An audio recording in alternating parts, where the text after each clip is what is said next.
semester genap ganjil ya. Kan kita semester genap itu kan sudah dikenyangkan di ganjil. Jadi ya kemarin itu semuanya masuk ya. Dari mulai kemerdekaan ya sampai dengan yang terakhir adalah politik internasional. Oke. Sepertinya sudah bisa dimulai ya. Oke, assalamualaikum warahmatullahi wabarakatuh. Waalaikumsalam warahmatullahi wabarakatuh. Oke, hari ini ketemu lagi dengan Pak Cip dalam pelajaran sejarah peminatan. Untuk kali ini adalah kelas 12 IPS 3. Terima kasih semuanya yang bisa hadir di sini. Saya kalau melihat kelas 12 tuh saya selalu mendoakan kamu masuk PTN. Ya, itu doa saya.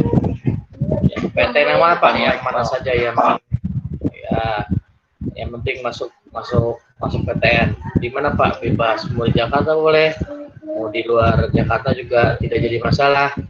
Mau di UI juga boleh, mau di Undip boleh, mau di Surabaya boleh, mau di manapun juga tidak jadi masalah. Ya, ini adalah materi bisa bilang materi terakhir ya, karena minggu depan itu kalian sudah akhir tahun PAT, penilaian akhir tahun, yang isinya nanti kalian bisa lihat sendiri. Yang pasti materinya sudah diselesaikan pada bagian semester ganjil kemarin, dan beberapa bagian sudah saya bagi di blog dan juga di internet, yaitu di YouTube. Oke, hari ini saya akan membahas tentang sebuah sejarah yang luar biasa. Luar biasanya nanti kita bisa lihat, luar biasa sadisnya juga ada, luar biasa menjadi PBB sampai turun tangan sedemikian rupa, NATO sampai turun tangan, yang kemudian menggejolak mendunia ya. Kalau itu tidak diberesi bisa menjadi konflik yang berlanjut-lanjut dan mungkin bisa mengawali perang dunia ketiga. Judulnya adalah pecahnya Yugoslavia. Ya, Yugoslavia itu wilayahnya itu ada di daerah Eropa bagian tenggara, selatan ya. Yugoslavia ini adalah sebuah sebutan yang diartikan ke bahasa Indonesia adalah bangsa Slav bagian selatan.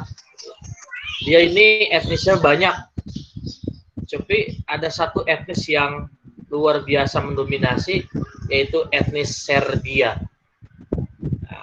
Dominasi apa, Pak? Mendominasi jumlah dan mendominasi menjadi kepemimpinan yang ada di sana.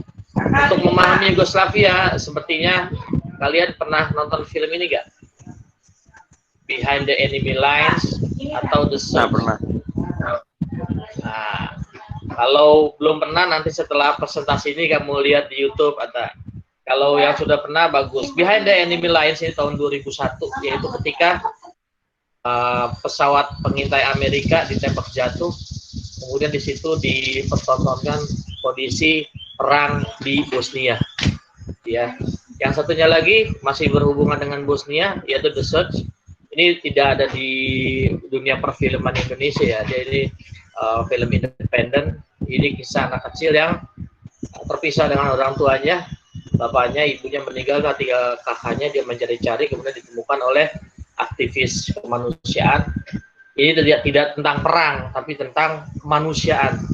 Dari sini kamu bisa bayangkan, seperti ini loh perangnya, ya, dahsyat.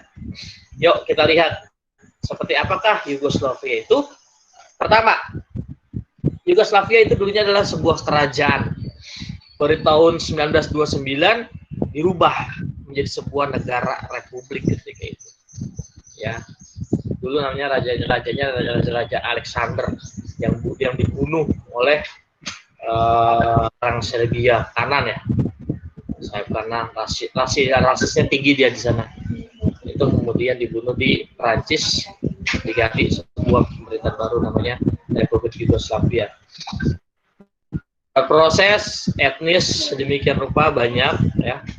tahun 1941 ketika Perang Dunia Kedua berlangsung, negara Yugoslavia terpaksa menandatangani sebuah fakta pertahanan, fakta perjanjian yang berpihak kepada blok poros alias Hitler, kemudian Mussolini, Jerman dan Italia.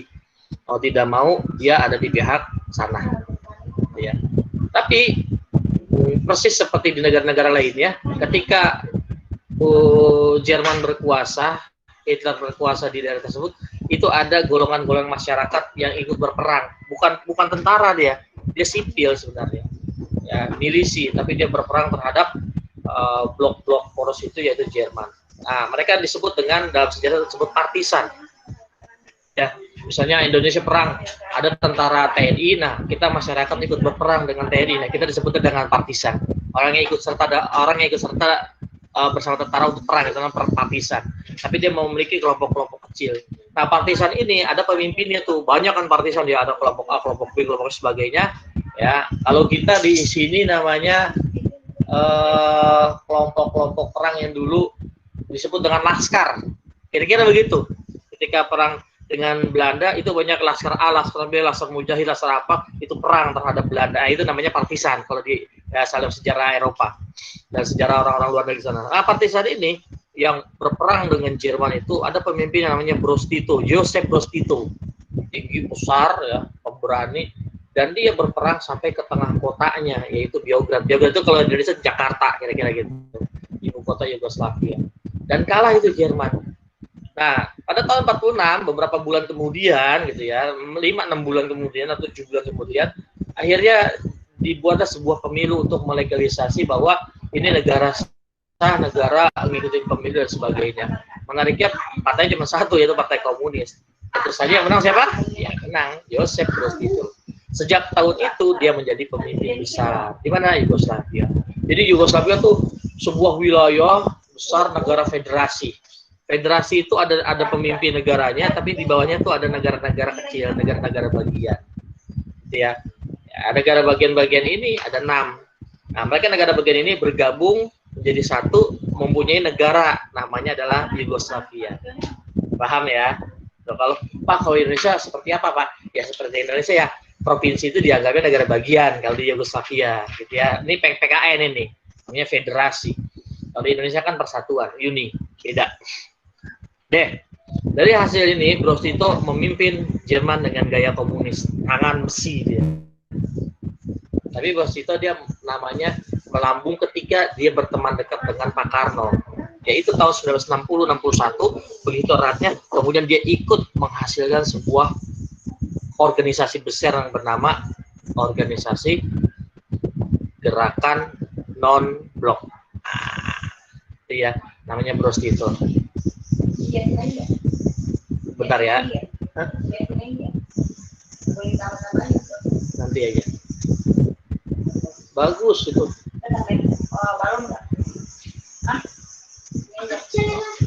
No way.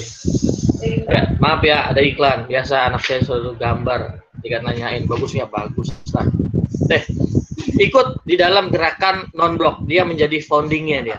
Orang yang memprakarsai hadirnya sebuah gerakan yang luar biasa ketika itu. Dan juga tercatat dalam sejarah. Jadi gerakan non-blok itu dia tidak mau ke kiri, ke komunis, atau tidak mau ke kanan, ke bagian orang-orang kapitalis, tapi dia maunya di tengah. Tapi dalam perjalanannya, suka tidak suka yang pernah kita bahas, ternyata gerakan non-blok itu ke arah ke kirian, yaitu mengarah ke arah blok komunis. Gitu ya. Nah, apa yang terjadi ketika dia berkuasa? Konflik-konflik etnis itu pada diam, tidak ada pecah besar-besaran, karena dia menyelesaikan dengan cara-cara militer. Karena dia adalah seorang diktator, seorang pemimpin yang keras, kira-kira begitu. Tahun 80, Yugoslavia meninggal dunia. Pak, maksudnya bagaimana? Ya, setelah dia meninggal dunia, itu presiden Yugoslavia tidak ada. Tapi presiden-presiden yang ada di negara bagian itu ada sendiri-sendiri. Ya. Jadi kalau federasi itu ada negara di dalam negara, gitu ya. Ada negara bagian, ada negara induknya. Nah, setelah dia meninggal, kurang lebih beberapa bulan kemudian terjadi krisis ekonomi. Nah, karena krisis ekonomi ini banyaklah keluhan-keluhan sebagainya, akhirnya terjadilah semacam diskriminasi. Jadi antara etnis Serbia dan non Serbia itu luar biasa itu. Jadi ada semacam perbedaan perlakuan antara etnis Serbia dengan non Serbia. Ya, makanya kemudian yang tadi saya bilang, etnis Serbia itu etnis yang mendominasi, etnis yang berkuasa di bidang kepemimpinan dan juga jumlahnya sangat banyak. Nah, pada tahun 1989 ada peristiwa besar dunia, yaitu Uni Soviet pecah belah. Akhirnya komunis itu meredup. Apa dampaknya? Hampir di seluruh negara Eropa, tempat wilayah negara-negara yang berhaluan komunis kemudian memisahkan diri dari Uni Soviet sebagai negara sendiri dan dia menentukan nasibnya sendiri. Ya, Jerman Timur pecah dari Uni Soviet bergabung menjadi Jerman Barat dan Timur jadi unifikasi. Nah, bagaimana dengan nasib yang ada di Yugoslavia? Mereka juga melakukan hal yang sama. Ya, diadakan pemilu. Nah, ingat ya, sebelum saya bicara konflik utamanya. Jadi, semua 6 negara yang ada di Yugoslavia semuanya ada etnis Serbia. Gitu loh. Ada etnis Serbia karena dia begitu banyaknya, dia ada di setiap 6 negara bagian. Ketika pemilu itu diadakan, itu banyak yang merdeka, nggak mau lagi dengan Yugoslavia, kira-kira gitu. Kita ingin merdeka sendiri ya. Ada 2 negara yang paling kaya di Yugoslavia dan memisahkan diri. Tahun 1991 itu Slovenia dan Kroasia. Nah, kalau kamu suka nonton bola tuh ada negara Kroasia bagus banget main bolanya itu ya. Nah, itu dia hasil dari Yugoslavia. Tahun 1991 pisah. Wah, Serbia, Yugoslavia udah pusing itu. Wah, kacau ini. Bisa ya, karena dia apa? Dia merasa kuat, dia negara yang kaya raya, merdeka. Apa yang terjadi? Orang Serbia yang ada di daerah situ tidak sepakat. Orang Serbia yang ada di Kroasia dan Slovenia tidak sepakat, mereka tidak mau. Akhirnya apa? Perang. Nah, gitu ya. Nah, Serbia dengan Montenegro tetap komunis, tetap gabung di dalam sebuah negara namanya Yugoslavia. Yang tadinya 6 kemudian tinggal 2 hilang, tinggal 4 negaranya. Serbia, Montenegro tetap Yugoslavia. Apa yang terjadi kemudian? 1 tahun kemudian, 1992, negara Bosnia merdeka. Nah, Bosnia ini paling beda di antara negara-negara lainnya. Ya, dari 6 negara, Bosnia ini dia muslim yang muslim banget ya. Ya, mereka keturunan orang Turki, banyak wilayah-wilayah yang berbau Islam dulu pernah tinggal di sana. Dia pisah nih. Dia ingin menjadi sebuah negara yang berdiri sendiri. Nah, Bosnia sama dengan Slovenia dan Kroasia, dia termasuk negara yang kaya. Apa yang terjadi? Ini nih asal-muasalnya. Etnis Serbia yang ada di Bosnia, yang jumlahnya kurang lebih 30-40%, dia tidak menerima Bosnia itu merdeka. Dia mendirikan sebuah republik baru lagi dan dia perang. Karena dia etnis Serbia, kemanakah mereka minta tolong? Dia minta pertolongan ke Yugoslavia. Kok Pak ke Yugoslavia? Yugoslavia itu adalah sebuah negara utama, negara yang menaungi dari 6 negara bagian. Dia ini adalah pemimpinnya. Mereka yang menjadi pemimpin Yugoslavia adalah orang Serbia. Jadi kalau dari buku yang lain ada yang menyebut Serbia adalah Yugoslavia. Gitu ya. Dia nggak akan minta negara lain, dia akan minta Yugoslavia tolong dong. Iya, karena Yugoslavia itu adalah Serbia, dan Yugoslavia itu sebelum ada negara mereka, dia ada negara besar yang memiliki angkatan laut sebagainya, dan semuanya rata-rata orang Serbia. Apa yang terjadi? Orang Serbia itu memanggil Yugoslavia dan datang tentara yang mana? Ke Bosnia. Apa yang terjadi? Nah, itu dia. Kamu bisa bayangkan di dalam kedua film tersebut. Pembantaian dan sebagainya. Ya, sampai ratusan ribu orang meninggal dunia. Ya, kita lanjut. Apa yang terjadi? Perang selama 3 tahun. Itu perangnya luar biasa itu. Ya, dunia itu sangat sangat khawatir sekali gitu ya. Tapi jangan pikir seperti zaman sekarang. Kalau zaman sekarang apa yang terjadi di sana 5 menit lalu kita sudah tahu, ini tidak. Ya, sistem komunikasi ditutup sebagainya, ya udah, orang Bosnia yang di sana dihabiskan oleh orang Serbia. Ya, dunia akhirnya menekan sana, menekan sebagainya. Apa yang terjadi? Terjadilah sebuah perjanjian di Amerika yang namanya adalah Ohio. Perjanjian Dayton ya tahun 1995. Jadi antara pihak pihak Serbia, Yugoslavia dan kemudian Bosnia, dia ngobrol bagaimana cara yang terbaik untuk menyelesaikan. Apa yang terjadi? Di Amerika ini sepakat untuk berdamai. Akhirnya pasukan Serbia itu mundur. Ya, setelah berapa? Setelah terjadi pembantaian luar biasa. Dalam beberapa buku dan penelitian itu namanya bukan hanya pembantaian tapi genosida. Genosida itu pembunuhan terencana, terstruktur yang dilakukan pada etnis-etnis tertentu. Jadi ada di dalam film itu dan juga di buku itu orang disuruh ke sebuah lapangan bola gitu, semacam lapangan bola, di belakang ditembak gitu. Sadisnya luar biasa itu ya.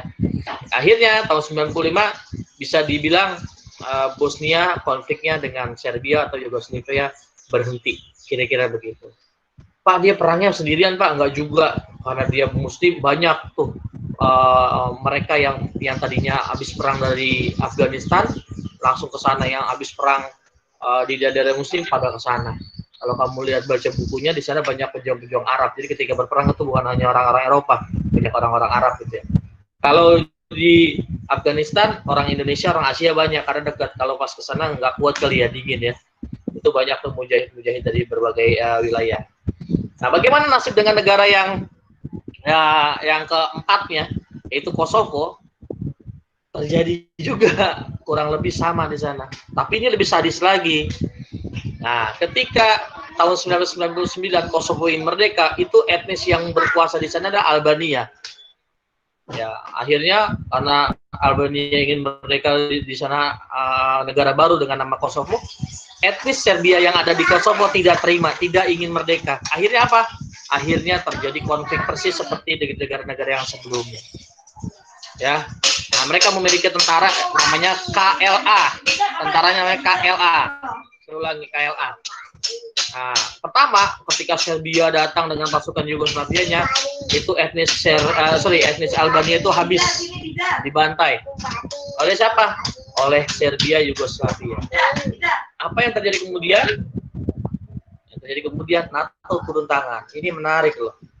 Jadi NATO itu tanpa restu PBB, dia apa lakukan? Dia menghancurkan kekuasaan Serbia di Albania atau di Kosovo dengan membabi buta, dibom sebagainya. Akhirnya Presiden Yugoslavia ketika itu Slobodan Milosevic itu menyerah dan mundur dari situ. Nah, ketika mundur, itu pasukan Albania itu membantai semua orang-orang suku Serbia yang ada di Kosovo. Jadi ada semacam balas dendam. Itu sadis, itu yang bunuh-bunuhan di situ. Ya, akhirnya Yugoslavia tetap dipertahankan, tapi dia berubah nama menjadi negara Serbia Montenegro. Dua suku inilah yang tertahankan seperti apa bentuk Yugoslavia. Ya, jadi ada Slovenia, dia ada Albania, ada Bosnia Herzegovina, ada Serbia, ada Montenegro, ada Slovenia. Ya, sampai tahun 2003. Kemudian semuanya menjadi bukan normal ya, udah berjalan negaranya masing-masing lah ya. Jadi mereka tuh Serbia yang sekarang jadi Serbia itu adalah Yugoslavia, tapi sekarang tidak memakai nama Yugoslavia. Yugoslavia udah dihilangkan dari peta sejarah. Yugoslavia sudah dihapus dalam sejarah. Mereka hanya menggunakan nama negaranya adalah Serbia. Tapi dia sudah mulai memperbaiki diri ya.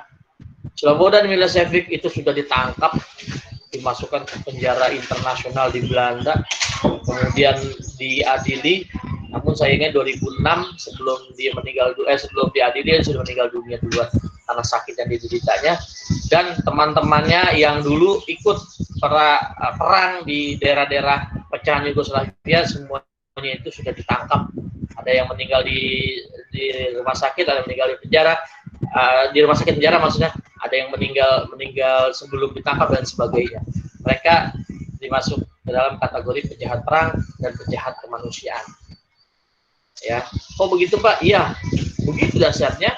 Sehingga apa yang terjadi dari tahun 90 sampai dengan 99 di Yugoslavia. Yugoslavia itu kalau bahasa yang lain disebut dengan Balkan, daerah Balkan. Ya.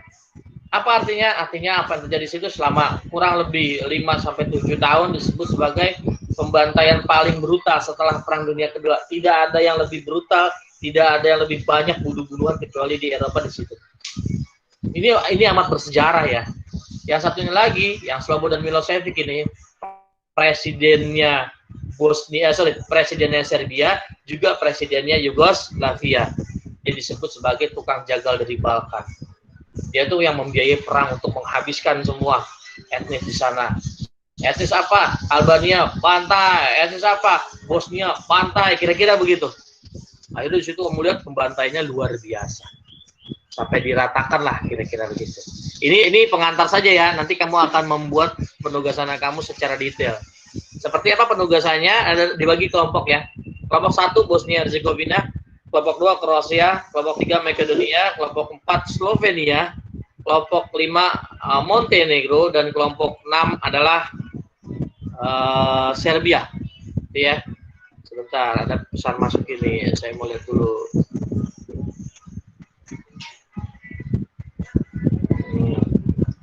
Oke. Kamu ngapain nanti 5W plus 1H? What, where, dan sebagainya, 1H. Kemudian dari pekerjaan kamu ini kamu buat semacam infografik. Kalau belum tahu infografik, kamu bisa lihat di Google. Infografik itu apa, Pak? Sebuah kertas 1 lembar, semacam poster. Kemudian di dalamnya ada gambar boleh, ada lambang boleh. Di kiri kanannya itu memuat informasi tentang apa yang kamu bahas. Contoh, sisa kelompok 1 Bosnia Herzegovina, misalnya kamu bisa gambarnya wilayah negaranya, atau kamu ambil gambar presidennya, kiri kanannya kamu bilang, oh ini pertama siapanya ini, mengapa ini boleh, atau perang ini jumlahnya segini, yang meninggal segini, apa yang dilakukan ini, presidennya siapa, sebagainya ya. Saat itu presiden yang sangat terkenal adalah Slobodan Milosevic punya Serbia, Yugoslavia. Yang satunya lagi adalah Ivan Givovic. Susah penyebutannya ya. Ya seperti itulah ya, presiden pertama Bosnia Herzegovina. Oke, silakan dikerjakan yang ini, dikumpul jam 3, kalau tidak bisa jam 5. Tapi jangan masalah, nanti kita obrolin saja di grup. Oke, sampai di sini. Adakah pertanyaan? Saya mau nanya, Pak. Helga, ya Helga apa? Pak, berarti ini ngerjainnya nanti kita bikin kayak penjelasan dulu, baru dijadiin bagan gitu kan ya, buat ringkasannya Pak ya? Ya, tepat sekali. Kamu buat nama kelompok 5W plus 1H, info dan kesimpulan, kan gitu ya. Yang 1 A apa? A, perang Bosnia Herzegovina melawan bla bla bla. Nah, kapan terjadi? Tahun sekian. Siapa tokohnya? Ini. Kenapa itu sebenarnya begini dan sebagainya. Setelah itu kamu buat semacam bagan, boleh foto sebagainya. Ya, di kelas lain udah beragam bentuknya. Pak, seperti apa sih yang lebih bagus? Kamu boleh cari di Google. Saya biasanya melihat itu di Tirto ID. Itu sejarah yang infografiknya itu bolehlah. Keren. Oke, bisa dipahami Helga?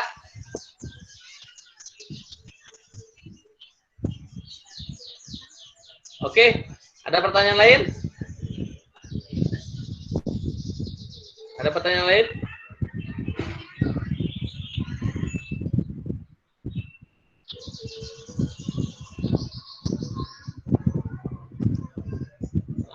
Saya change dulu layoutnya, biar saya bisa lihat semuanya. Oke, ya, itu tentang peristiwa di Balkan yang disebut dengan konflik Yugoslavia atau pecahnya Yugoslavia. Bisa dibilang negara ini yang amat fenomenal di Eropa ya, amat fenomenal. Tapi sekarang Serbia sudah banyak mengalami perubahan. Dia tidak ingin mengulang apa yang terjadi di zaman lalu, karena dia sebagai negara bukan hanya malu tapi bertanggung jawab secara moral. Ini saya lumayan paham benar, karena apa? Karena ketika peristiwa ini terjadi saya sudah sadar banget, sudah SMA gitu ya. Jadi di berita televisi, di pamflet-pamflet di masjid gitu ya, kemudian buku-buku kecil yang disebar gitu ya. Itu saya ngikuti perkembangan, sadis benar itu. orang Serbia itu sadis, dia sudah rasis, kemudian genosida, gitu ya. Jadi dia ingin mendirikan di pikiran orang Serbia ketika itu ya, yang saya tangkap, dia ingin mendirikan sebuah negara persis yang terjadi di Israel, gitu. Kalau Israel itu kan negara yang berdiri semuanya dipegang, kekuasaan dipegang oleh orang Israel, rasis. Nah, Serbia kurang lebih seperti itu. Persis juga seperti yang dilakukan oleh Hitler tahun 1945. Semuanya dipegang oleh orang-orang Hitler, dipegang oleh orang-orang Jerman. Karena dia menganggap ya mereka ras atau etnis yang paling unggul dibandingkan etnis atau ras yang lain. Kira-kira begitu. Oke, ada pertanyaan lagi? Cukup? Oke. Kalau cukup, terima kasih sudah mau hadir, sudah buka kamera. Senang saya melihatnya. Sehat-sehat semua ya. Wih, rambutnya gondrong-gondrong lagi. Oke, cukup. Silakan bekerja. Jangan lupa nanti di screenshot di SS diskusi kamu di line atau di WA. Karena di situ nanti akan menjadi sebuah penilaian bahwa apa yang kamu lakukan bukan kerjaan sendiri, tapi pekerjaan kelompok. Oke. Kalau tidak ada yang bertanya lagi, saya cukupkan pertemuan hari ini. Sampai bertemu di pertemuan selanjutnya. Billahi taufiq wal hidayah. Assalamualaikum warahmatullahi wabarakatuh. Waalaikumsalam warahmatullahi wabarakatuh. Oke, Raju jangan lupa dicatat ya. Baik, Pak. Oke, sip. Kalian boleh meninggalkan ruang meeting ini. Silakan.